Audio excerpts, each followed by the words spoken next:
An amateur musician disappears from San Francisco, Halloween weekend, 1989. Stephen Davis was a 23-year-old man living and working on his own at the Chevron Oil Company mailroom. He clocked out on Friday night telling his boss he'd had a great day. He had vague plans for the weekend, but never showed up for any of them. Everything was in order at his apartment, and there were no signs of a struggle. The only thing missing was the jacket he wore all the time, his wallet, and Stephen himself. He didn't live a dangerous lifestyle, and he was close to his family and friends. He didn't have any known addictions or mental health issues. He was the least likely to disappear.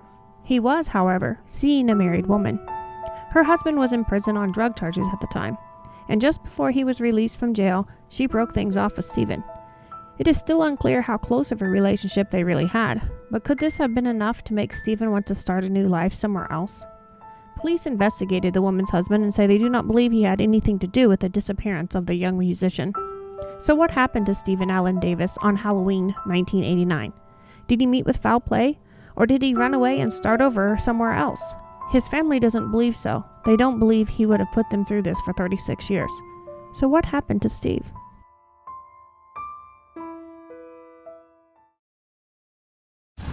You're watching Chasing Justice with award-winning crime writer Sonova Cantrell. Stay tuned. We'll be talking about cold cases, criminal conspiracies, corruption, and the dark psychology of criminal masterminds. I know you're going to enjoy the show, but before you do, please like, subscribe, and share. All of that BS really helps us defeat the algorithm monster. Tonight we're talking about the disturbing disappearance of Steve Davis from San Francisco, Halloween weekend, 1989. Steve was an amateur musician and songwriter. He came from a very musical family. His older sister actually had become pretty successful as a backup musician for some very famous artists. She was actually on tour when she would find out that her brother was missing. I have no doubt if he hadn't disappeared, Steve Davis would have been right up there with his sister.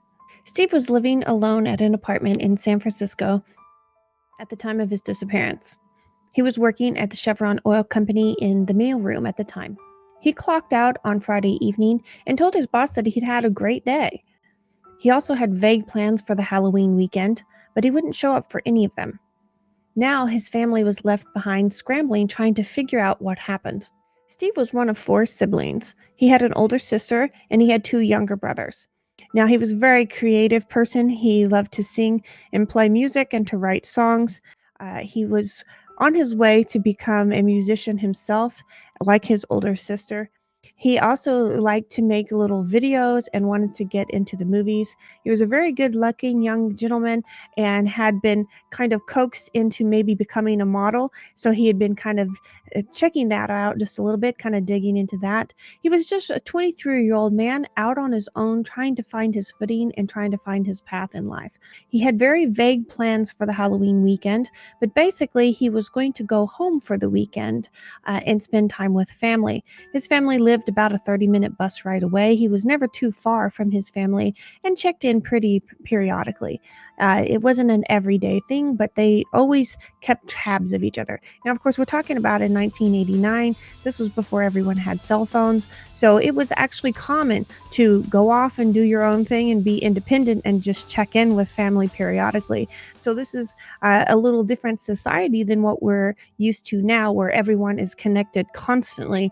That's not the way it was in the 80s. And this 23-year-old man was off doing his own thing, but he would check in with his family. He had a good relationship with his family. And so it was odd when he didn't show up, but they didn't think too much about it because perhaps he changed his plans at the last minute. So he had these plans. He was going to stop by Steve Haberness's house on his way to see the family. Now, Haberness actually had a little recording studio in his house, and he had recorded music at Haberness's house previously and wanted to stop by and pick up his tape. Now, for all of you youngsters, that is a cassette tape. That is not streaming services like we have now. So he was going to go by Haberness's house and get this tape. Now, there is a rumor that Haberness was having a Halloween party at the time. Some people thought Steve was planning on going to Haberness's party. Other people said that he was just wanting to pick up the tape and then head on to his mother's place. Either way, it doesn't look like Steve actually ended up at Haberness's house or his mother's house that weekend. In fact, he would be reported missing the next day when his mother got a phone call from his boss. Now, Steve was a very hard worker and he showed up to work. He didn't miss work, and it was very odd for Steve to not show up that next Monday morning. So his boss calls his mother, and his mother starts calling around trying to figure out what's going on. And over the next week or so, Steve never shows up to work.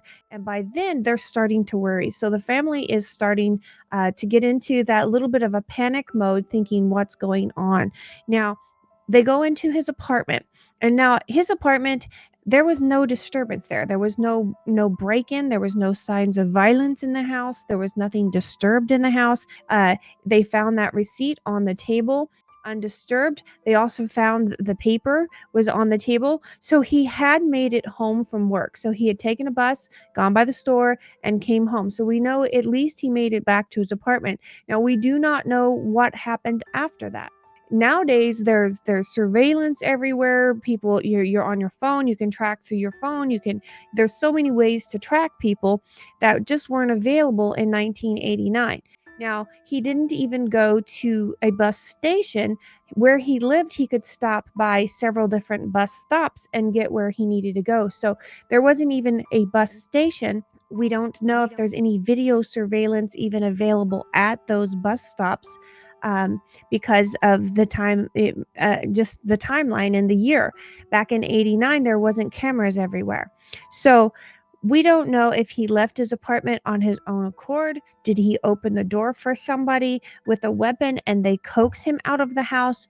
We have no idea. The only thing missing out of his apartment was the jacket that he wore all of the time, the clothes that he was wearing, and his wallet. So could he have just planned on going to his mother's house and that was all he needed?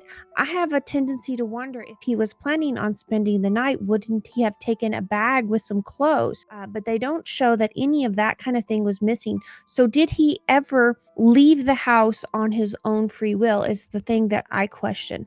If he had left it on his own free will, wouldn't he have at least taken a change of clothes and a toothbrush? Or did he have clothes at his mom's house and that was unnecessary? I don't know. That's just a question I had when I was going through the case. Either way, he left that apartment. He would have a 30-minute bus ride to Haberness's house, which is not too far from his mother's house. Now, if he had gotten to Haberness's house, was Haberness actually having a party? Now, here's the problem.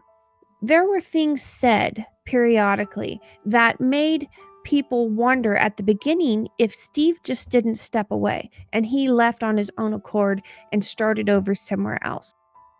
Now, that is not the easiest thing to do. You have to have a job, a source of income, and to get a job, you have to have a social security number and a driver's license. You have to have all these things. Well, that's where we come into some strange conversations about this case. There is at least two conversations that were remembered later on after Steve goes missing. About 2 or 3 months earlier, the mother can't quite remember exactly when it was because it was just kind of a flippant conversation that wasn't taken real seriously and just kind of brushed off. A few months before, Steve had actually asked his mother, "What would you do if I disappeared?" And she took it as he was in some kind of emotional point, and she tried to be emotionally supportive and says, "Well, we all feel like that sometimes. Life can get stressful, but just hold on, it'll clear up, it'll be better." She didn't take it really into consideration that he might be specifically saying something to her. Now, this is a family that was fairly open with each other and discussed things with each other. They didn't have a lot of family secrets that they hid from each other. His sister went on a podcast saying that they were actually kind of part of the counterculture in the 70s. They were kind of hippie lifestyle type thing. So they weren't people that would hide things from each other on a regular basis. So she was more in tune with his emotional state, and she felt like he was just a little bit down, a little bit off, but it wasn't anything drastic to really concern her. And then the conversation turned to something else.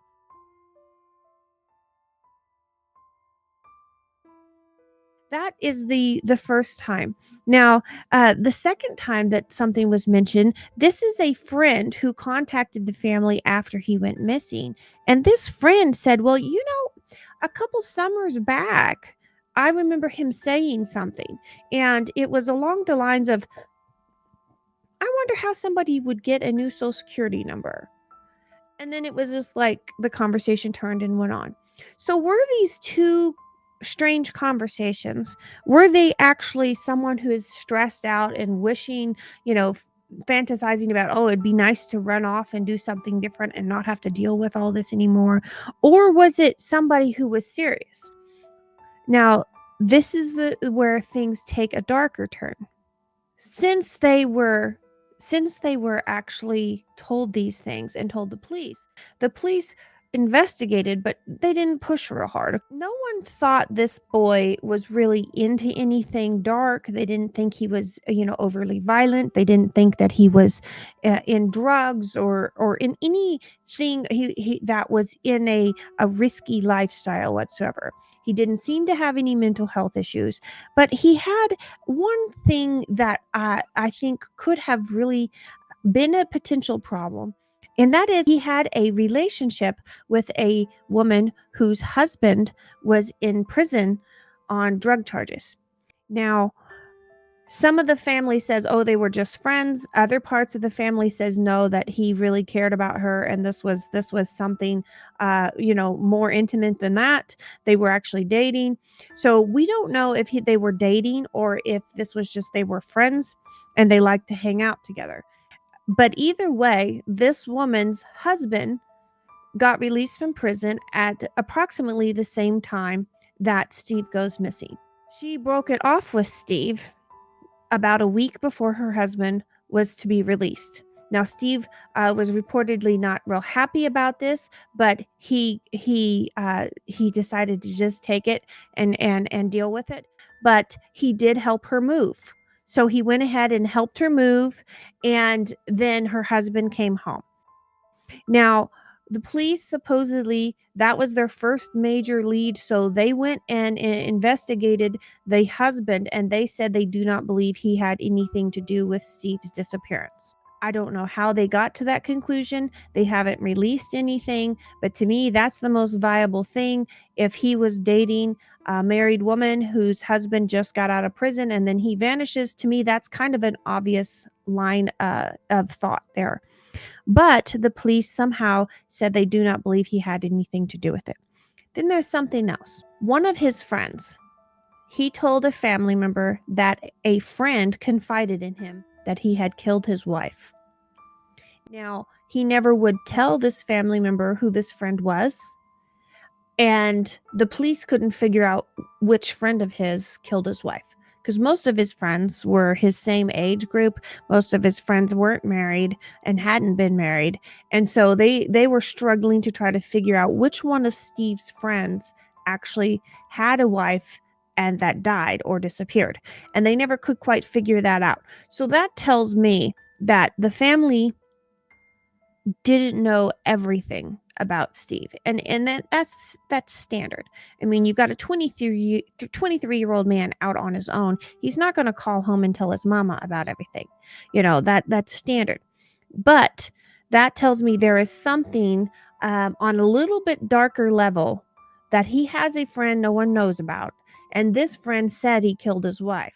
Now, to me, if that's the case, could that friend actually have come after Steve because he found out Steve told somebody? And that is a possibility. So again, that's just another rabbit trail that you could go down. Unfortunately, considering the conversations that this boy had with his family and friends periodically in the year or so leading up to his disappearance, nobody pushed real hard. They really hoped that he just disappeared. He got himself in some kind of mess. He vanished for a little while. He was going to be home in a few months. He was going to come home by Christmas. So he disappeared Halloween. But in the fall, they figured, okay, by Christmas, he's going to be over whatever emotional mess he's got himself in, and he'll be back.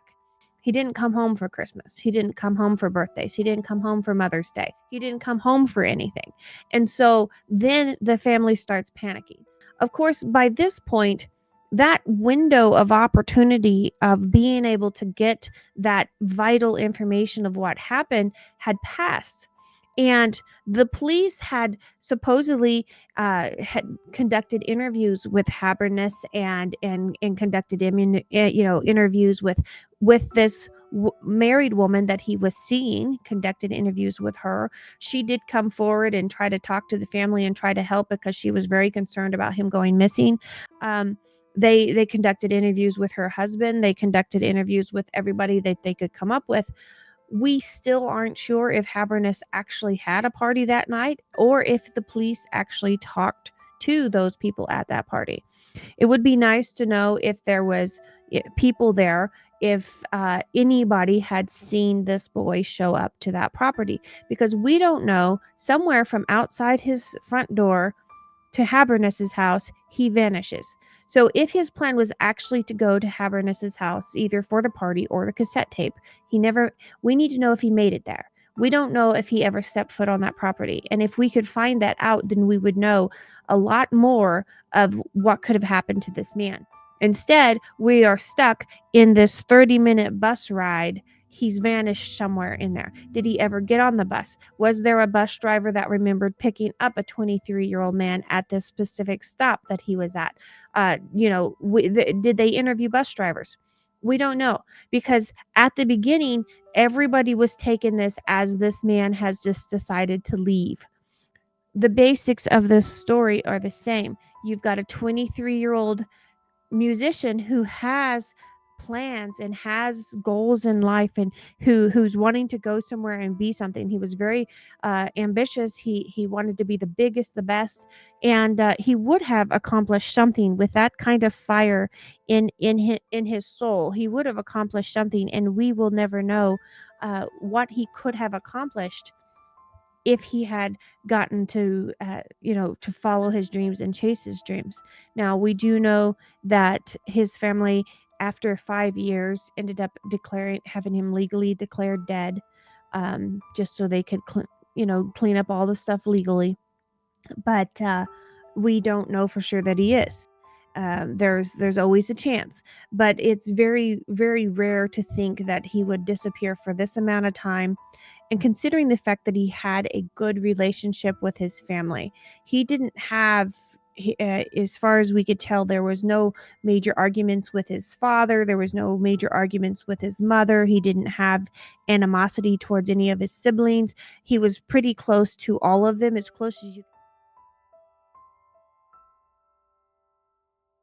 The only other thing is there was a very strange case that happened. And his father actually called the victim of this case. His father was actually a local radio personality, and still, up until recently, still had a radio show. So his father chased down this victim of this strange crime, and asked him and quizzed him to see if maybe this is something that could have happened to his son. A man named Larry Schwimmer was actually sitting at a bus stop, and he was approached by three armed men in a vehicle, and they drug him out of the bus stop and threw him in the vehicle, kicking and screaming, and they literally tied him up, beat him up, robbed him, and then threw him tied up in the bay. Well, this man survived and lived to tell the tale. Well, this was in the news, and it was around the same time that Steve went missing. It was also, in the same area. And so this, distraught father actually called the victim, called Larry Schwimmer, and says, "Can I talk to you? Can I interview you? My son's missing, and I'm trying to see if there's any similarities." So we have something happening right in the middle of this case that could be similar. I mean, was Larry Schwimmer sitting at a bus stop, and was that something that could have happened to Steve? And so this is something that, it's kind of an offhand thing, but this family has tried to investigate this to the best of their ability from the beginning. It's just a matter of there is nothing to go on. And again, we're talking about 1989, and you guys may not understand this, but it was a whole different universe back then. people weren't as interconnected as they are. You were forced to be more independent. You didn't have the opportunity of being on Facebook and having 10,000 friends to talk to at any point in time. You didn't have a GPS location device in your pocket all the time everywhere you went. Music was hard. Music, you had to physically be able to play and sing, and you had to physically go places to physically record things on a physical device. So things were structurally different back then, and so it made investigations completely different. Now, in this case, there's no forensics, there's no blood spatter, there's no witnesses. If somebody drug him kicking and screaming out of that apartment, the other people in the apartments, or in the homes around him, surely would have seen or heard something, but there was nothing like that. So did he make it to, down the street to the bus stop and then somebody kidnap him from the bus stop? Did he get off of the bus and go to change buses and get kidnapped there? Did what happened? But there's not enough video surveillance and things to track a human being through those things like there is now.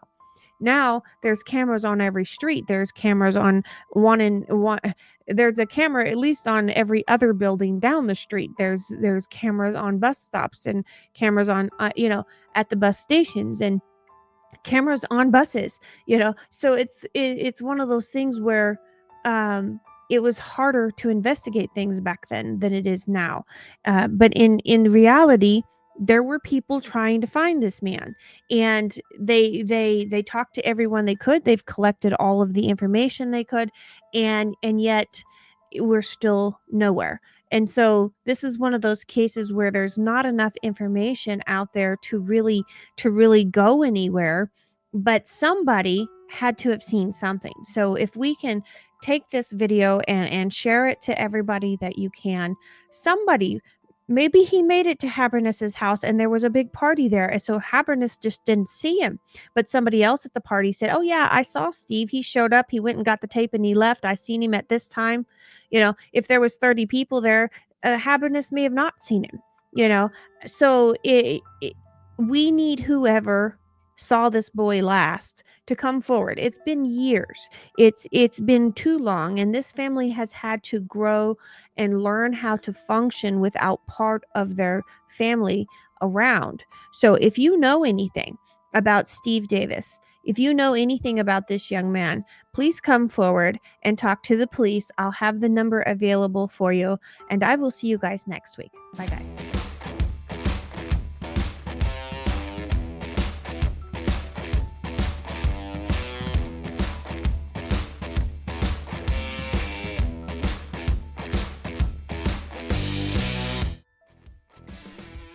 Today's episode is brought to you by Bones Coffee Company. You can forget about boring coffee when you drink Bones Coffee. Not only do they offer a variety of flavors such as strawberry cheesecake and maple bacon, they are a family-owned company that puts great detail not only in their coffee, but in the artwork that comes on each individual bag. Bones Coffee has a coffee club that will deliver your favorite coffee to your door every month. If that wasn't enough, they also have some amazing swag to offer. Check out Bones Coffee Company today. I'll have my affiliate links in the show notes for you.